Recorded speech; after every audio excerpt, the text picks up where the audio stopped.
Hi, welcome to Hamilton and Hazen, Behind the Mic. Join author M.L. Hamilton and me, I'm narrator Kelley Hazen, as we discuss our latest audiobook.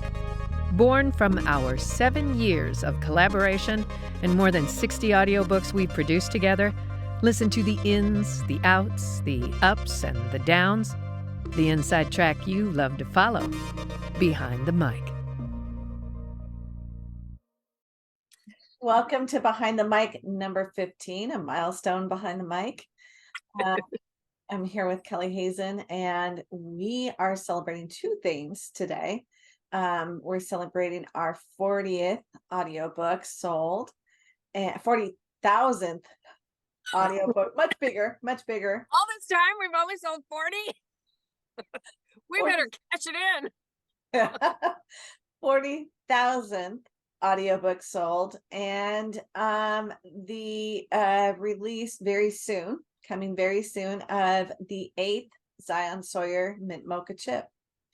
And so today I thought what we would do is, because we're hitting this incredible milestone, and thank you to our fans who stay with us and listen to everything that we do, I thought we'd talk about how each of us individually came to finding audiobooks as a art outlet and as a new venture, and how we then found each other. So I'll start. When I was first writing, and I've told you this before, but I at the state fair, we have a New York Times bestselling author, Brenda Novak, who comes to the state fair.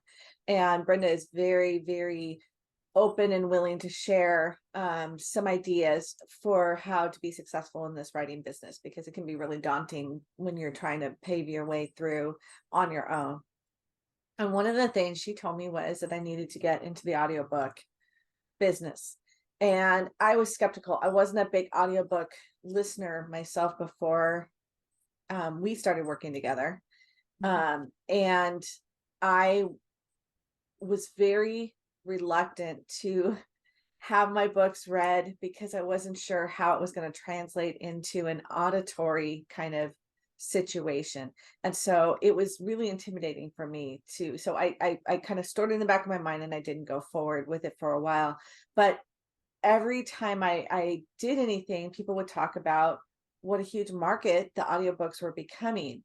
And so I thought, well, why don't I look into it? So I looked into ACX, which is the distribution company for Audible.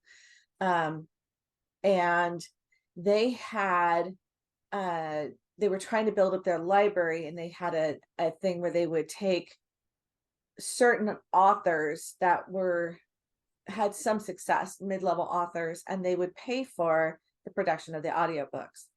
And that sounded like a good deal to me. So I decided to do my murder mystery series, the Peyton Brooks mysteries, and put the first one, Betrayal Hill, up and asked for auditions. And while I was waiting for auditions to come in, and I got quite a few auditions, and I listened to them, and nobody just felt right to me. Some of the people that auditioned were tracking younger than what I wanted. They didn't seem to have the range that I was looking for. And again, I didn't really know what I was doing, but I knew kind of what I wanted for the sound and the the quality of it. And also, some of them at that time, a lot of people were trying to do it out of their houses, in their closets. And you could hear all of those little weird, things that we do with our, the smacking of our lips and stuff like that. You could hear that quality in their auditions. And so I went looking for different audiobook producers and listened, because you could listen to their samples that they had on there, and I found you. So now I'm going to turn it over to you and let you talk about how you got into this whole audiobook business, because I know that's not where you started or where you came from.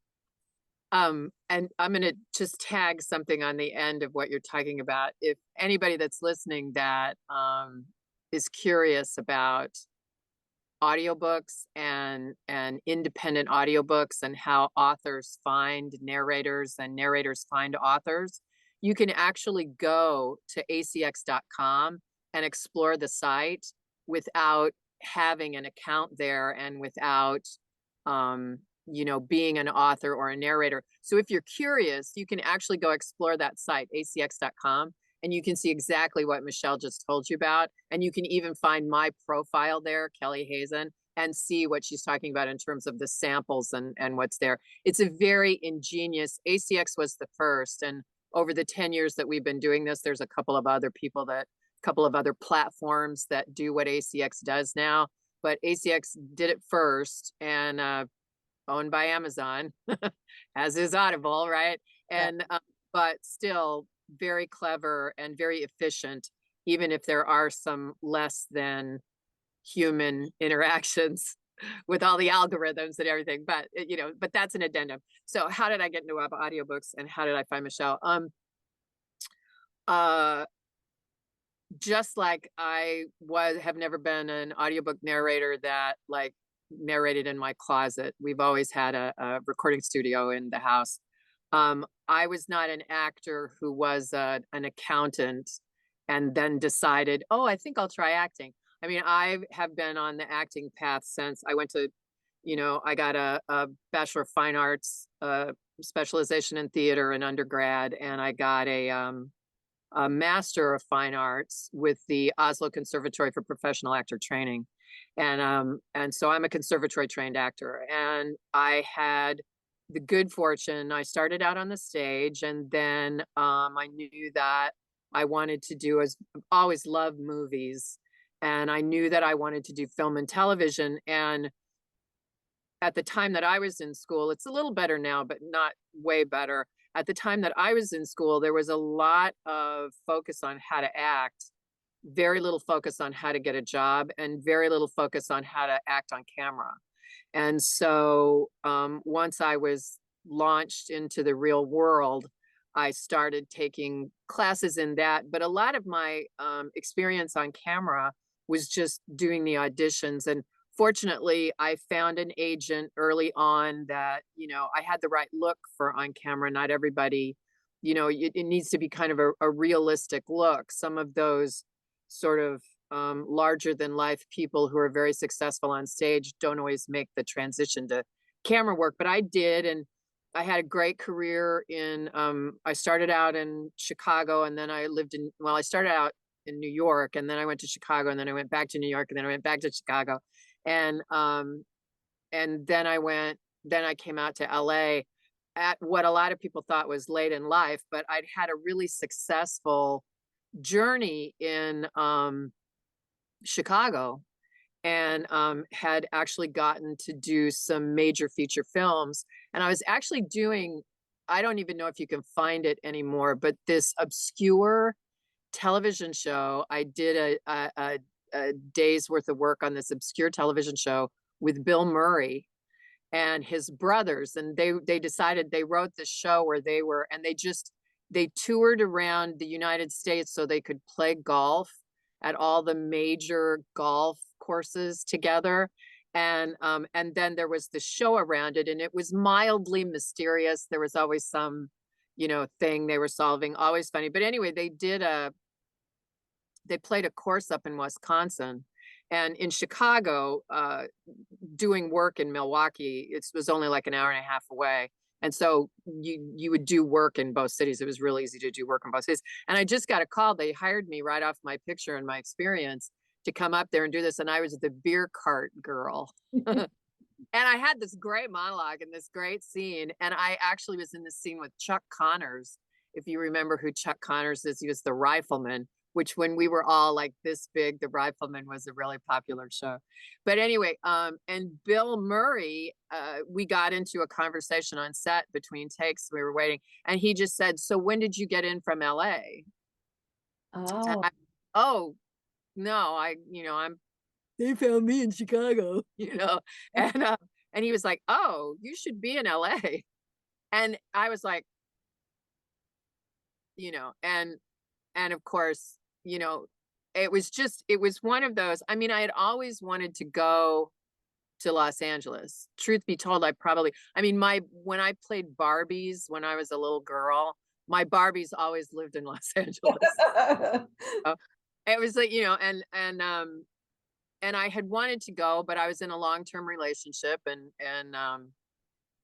I wasn't in a long, I moved around a lot, as I mentioned, and most of the long distance relationships I was in didn't make it to long term because they were long distance. And, I was in this committed relationship. I think I was probably already married at that point. And it was like, I didn't get married so I could live in a different city than my husband. And, but right around that same time, sort of the cogs of, the universe fell into place, and Bruce and I both decided, Bruce being a musician, Bruce Carver, both decided we wanted to go to Los Angeles at the same time. So we came out. Fast forward, I had a great time on camera in Los Angeles. I did a lot of TV, did some more movies, had a great time. If you kind of want to see what I've done, you can see my history on imdb.com. Just look up me. And but the business started to change a lot. And it started to reach the point where you would go to an audition and the audition would be way overbooked.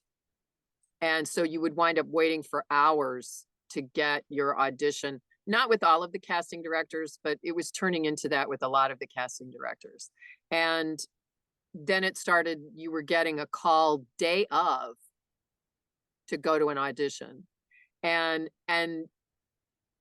so it became very difficult to have any other kind of life because, normally it was the night before. And, if you were teaching, or I taught a lot of fitness, I did a lot of personal training, you had plenty of time to call and get a sub or to change your appointments, move things around.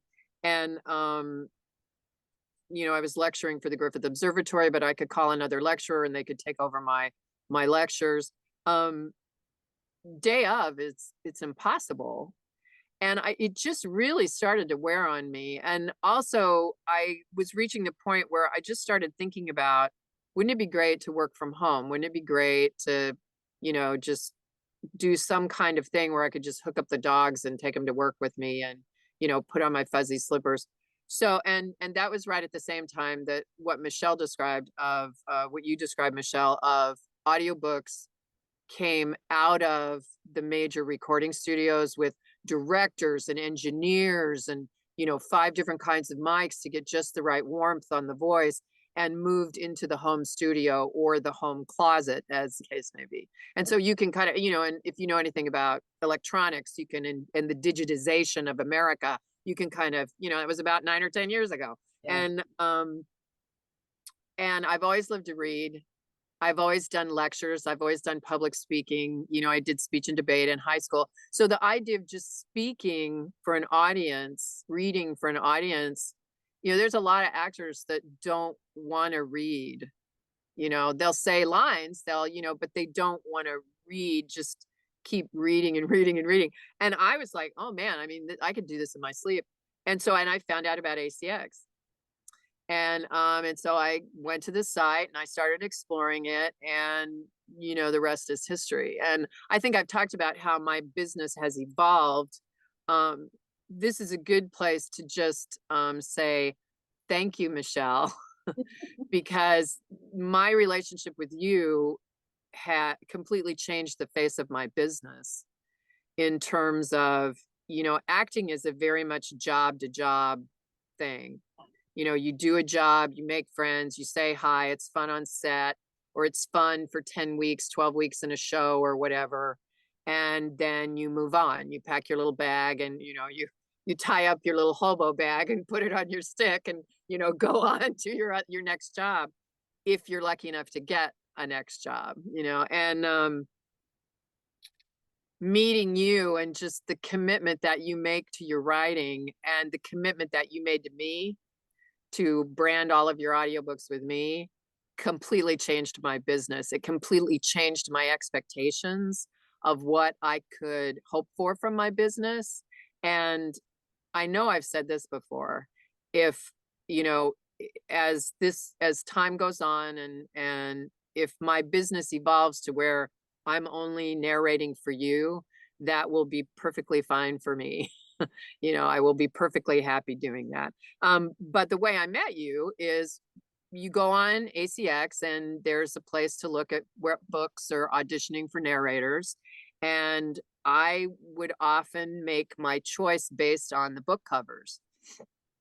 And because that told me a lot about the author and what their aesthetic was and whether they were paying attention, and I found Murder on Potrero Hill. And then the next thing is to just read the writing. And a lot of it, interestingly, is reading the writing and looking whether or not the grammar is good and whether or not the spelling is correct. Because again, that says a lot about that person. Are they paying attention? Do they have an editor?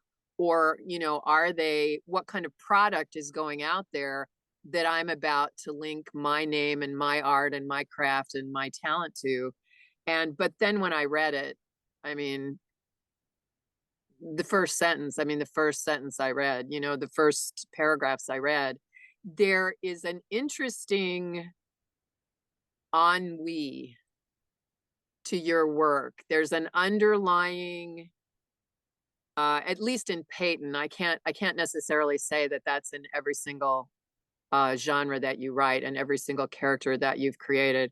Although I feel it in Avery too a little bit, but there's a something pulling at the heart of that hero or heroine, the main character, and I could just feel it. I could immediately feel it in the loving way that you described the fog of San Francisco. And and it just like when I would play a character on stage, sometimes it took a lot of work to get there. A lot of, what would be their favorite smells and what would be their favorite colors? And sometimes you play a character and it's just there. There's no explanation. It is just a part already of what an actor's spirit is. And that's what I felt with Peyton. And I read that and I recorded it and I put it up on ACX for you to listen to. And the rest is history. And you can actually hear that exact audition in that moment of time. You can search for it. I have a SoundCloud page and just Kelley, I think it's Storyteller Productions on soundcloud.com. And you can hear the very audition that we're talking about. But yeah, it was one of the most fortuitous moments of my entire life from that point on. I remember because I got a lot of auditions for I'm Murder not on Hill, and I remember going through them, and then I clicked on yours, and it was kind of what you were talking about. The minute that I heard that first line, I knew I had found the narrator, and there was no doubt in my mind. And as I've told you before, there's I just told you the other day, I have my moments of my crises of confidence, and every single book I've ever written, I have a moment where I have a crisis of confidence, and I'm not sure it's worthy of my readers and our fans and everything. And then I have gotten, because of so many, we've done so many books together. We've done this new one that we're doing now is our 72nd title. So we've done 72. That includes our box sets, but we've done 72 titles together. And I've trained myself now, when I have those moments of confidence, to wait to hear the audiobook. And because if you get the things that I want, that I had imagined a certain way in my head, when you're writing, I hear it playing in my head. That's what I hear. And so when you hit that and you say that the way that I had heard it in my head, I know that my confidence comes back. I know that it's playing well. You can't begin to know how honored I feel that what I do plays that important a role in what you do. It just, it It's means the world. it's become a symbiotic relationship. It's very much a loop where, what we do together, it's improved my writing. I know it's improved my writing. Um and like just the things, like I was listening, I took the dogs for a walk this morning and I was listening. I told you this, this already, but I was listening to chapter 4, and I'm not going to give anything away, but the ending of it, Tate says, they're talking about the chaos that's going on, and he I says, can say the sentence because I think it'll make people curious. I think you should yeah, say this. well, I think you should say the sentence, but the way that you said it, the way you had him say it, and the just the quiver of excitement in his voice, I thought that's exactly to the nuance what I wanted from that line. But go ahead and say it. You're gonna love this because I read that and and so part of our evolution in working together has been to understand when to leave out explanation, right?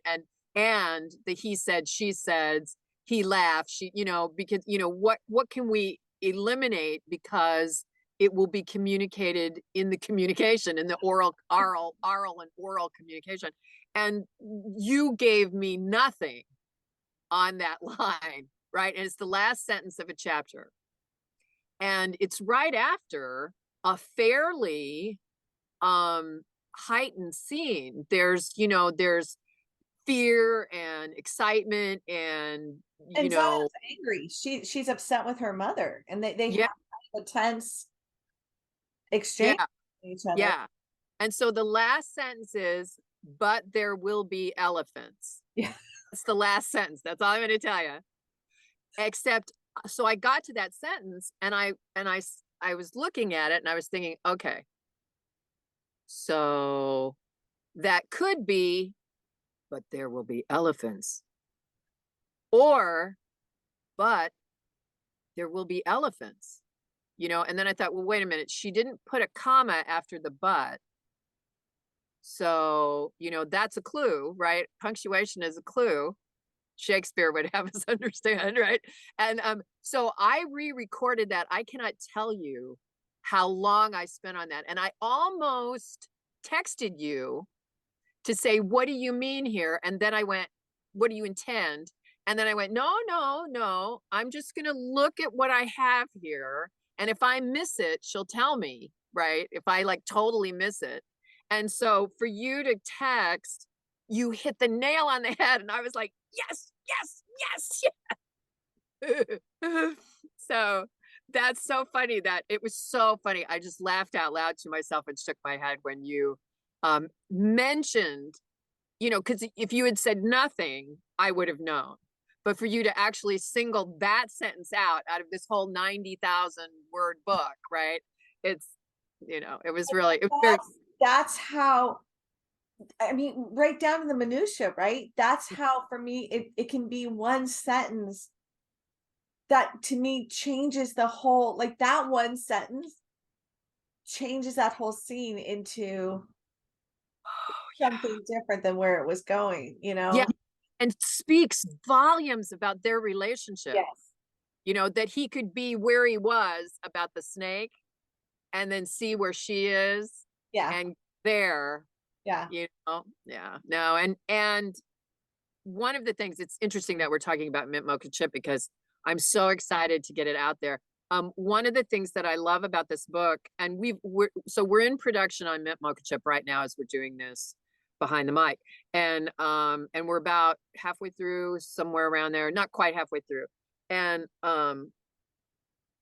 this book is so dense You've given us so much. Is that because there's been a break, or did it just come out like that? I mean, did you want a dense story with a lot of storylines and plot lines because we hadn't told Zion's story in a while, or is this just the way it came out of you? No, it's just the way it came out. But I think it was a natural progression, because if you remember the last book, Cafe Mocha, they had the wildfire. And so Yeah. they were displaced. They had to leave Sequoia, and they were all together at the Acorn Casino, staying at the Acorn Casino because of the wildfire. And they weren't sure even if the town was going to survive.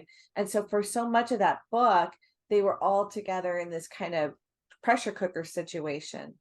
And then when we come back here, when they came back, it's basically, this is about how did the town recover from this devastation. And so you've got a lot of these side stories going on, where people are, D for one, is starting a new business, trying to grow up, and and then how are they recovering, getting everything rolling again. And then of course there's the big, which is not revealing anything, but the big event being Rebecca and David's wedding. And so there seemed to be, it's more, obviously that's the center story, but it's not even, I don't even think it doesn't really dominate over the others in there. It just seemed like there was so much to tell because they had been displaced. And so how do you get back to, normal life once an event like that has happened? I think was why I thought it, all these side stories just kind of came together. You've brought us, it's really great because you're bringing us up to speed on where everybody is in a very forward telling way. That's another thing. I mean, it's really easy, really easy. I think I wrote this somewhere, I think on one of my Facebook posts or something, but exposition that's got to be like a major thorn in every author's side, to try to, how do I catch people up, or how do I mention where we've been for the, oh, sorry. How do I mention where we've been for the people that are starting here, or that are starting with this book. And you do that by sort of telling their forward story. It's really, we don't spend a lot of time, well, 6 months ago, this happened and it was and the outcome was, it's really, it's very well done. And it's as interesting in where they are now and how they got there so concisely is as interesting as then the forward motion from there. It's thank you. Yeah, it's an interesting one. It was challenging for me because there's a lot, I feel like I say this all the time, but my life is so busy, and having a day job teaching and everything has kind of thrown a wrench in. And then there's been some family changes, and my son and his wife and my granddaughter moved to Idaho, so I was helping them do that, and then trying to write this book. And so it was a lot of starting and stopping, and having to go back and refresh my memory and go back and look at some of the other books. And I always listen to the audiobook of the previous one before I start writing, to make sure I've got all the different threads going. And then it was, there's always a level of research that has to be done for different things that happen in the book. But it felt disjointed for a while until it started kind of, so this one, I didn't give you any chapters ahead of time because I kept going back and rewriting and filling in gaps where there were gaps in the earlier chapters. And up until the day that I sent you the first couple of chapters, I went back and I rewrote some more. So this has been a little different for me than my usual progression too, because so much of this, I felt like I had to go back and fill in some of those gaps that you're talking about. Is that unnerving, or was it invigorating? It was no, it was really unnerving for me. And like I said, I really felt a lack of confidence about it until I started listening to the audiobook. And once I started listening to the audiobook and hearing it come together and realizing I was worried that the scenes were disjointed, realizing that they weren't, that they did flow one into the next. I'm going to be honest with you. One of my ways of telling whether it's successful or not is when you tell me how much you're able to accomplish. Like you were saying, you were recording 30 pages a day, which seems like a lot to me. It Uh, is. then I figured it must be fairly clean. It must be fairly, fluid for you if you could record that much. And so that it's weird, those little check marks that you kind of pick up on as through time, which I didn't have. I was writing before we did audiobooks, but I've learned to rely on those. And when you tell me like I'm recording 30 pages a day, that's pretty significant that you can get through 30 pages. It means to me that it must be fairly clean. I think you're at the top of your game, quite frankly. Oh, Because no, honestly, because so my big, I think we put out Cafe Mocha, which I also think is one of the best audiobooks we've ever done, yes. particularly this series. The stakes are so high in that book for a cozy mystery. It's really amazing. And I know cozy mysteries are usually about murder, but this is so how can the stakes get any higher? But that's one of the best. But it's been a year, More than a year. yeah, a year and a half, almost a year and a half since Zion has had a story released. And so my concern was that, okay, it's been a year and a half almost since I've visited most of these characters.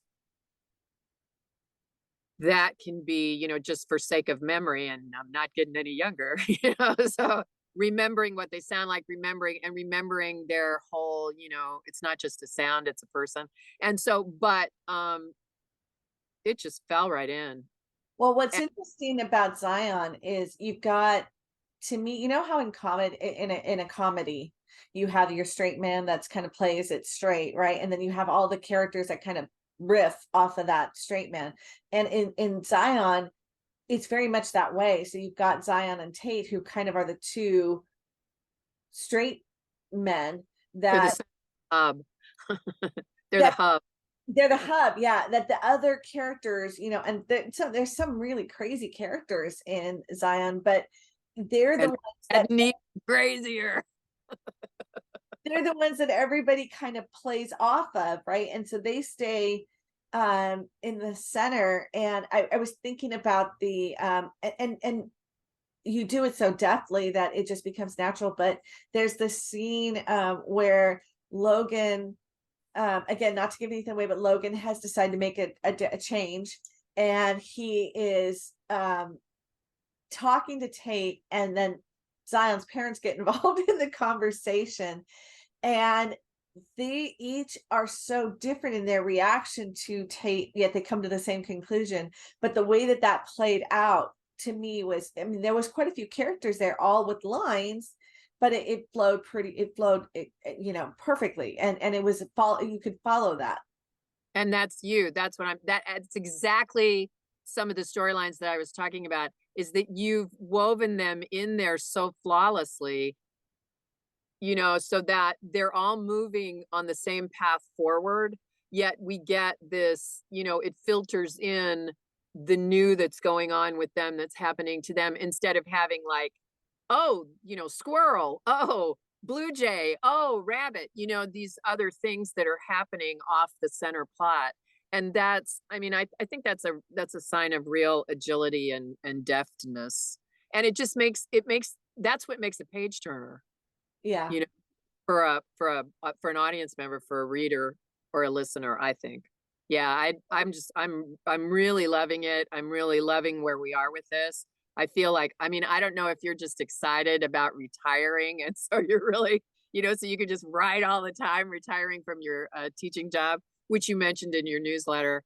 Yeah, I'm living a dream.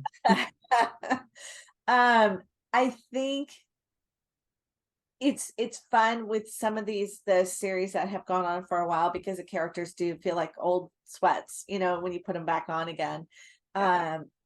and coming back to visit Sequoia, it's fun to be in that environment. And it's such a different environment from Peyton. Peyton's super easy for me to slip back into, but Peyton, the stakes are really high. And with this, they're high because, like you said, it's a mystery, but it's also just fun to have these quirky characters and their quirky punny stores and living their their lives that I envy, to be honest with you. I know. Um, I know. I, Maybe I think sometimes, I want to live in Sequoia. yeah, no, I know. I think sometimes this is my outlet of what the dream would be, to live in a smaller community with people that are genuinely care for each other and are there for each other. And I even think of Jaguar coming to help them offload the trees, and Great. you asked me, you said um something about what did I think about when the humor, you can hear the humor in your voice, and I love it when I know that something has tickled your funny bone, that I know it's landed. I know it's landed. Just so for our listeners, so I've read this stuff before I record it, right?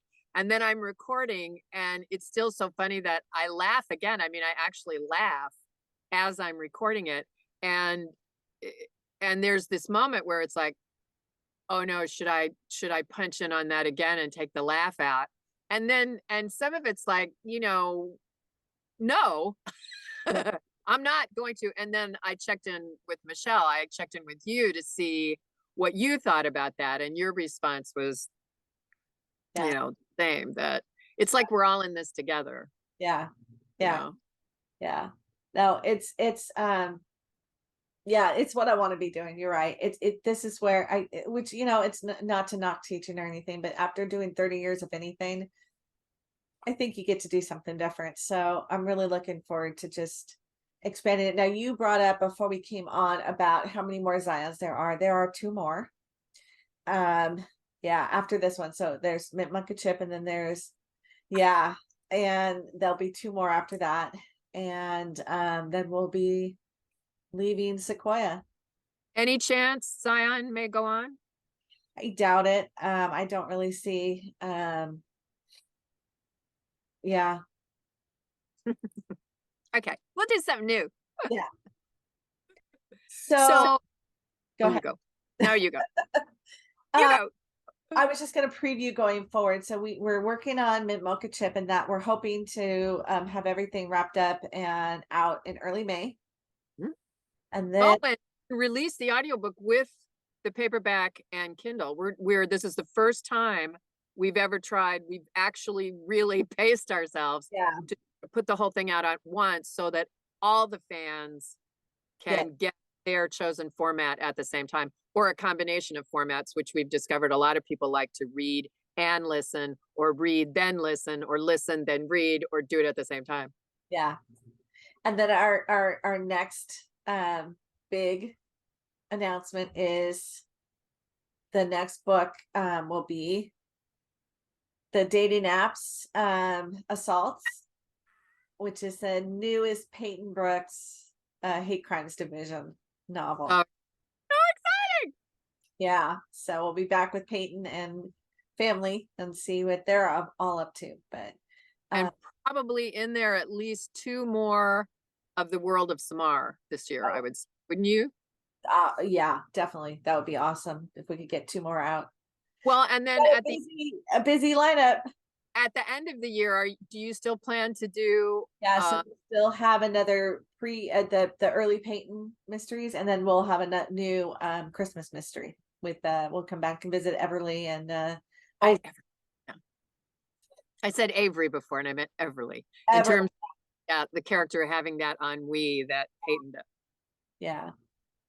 So one more time, thank you to our listeners to hit us over this 40,000 audiobook milestone. That is just incredible. When we hit that number, I just, the thought of that many of books out there in the world is so exciting. And we are so honored, and we continue to be just in awe of you guys. You listen to everything we put out, and you switch genres for us, which is amazing.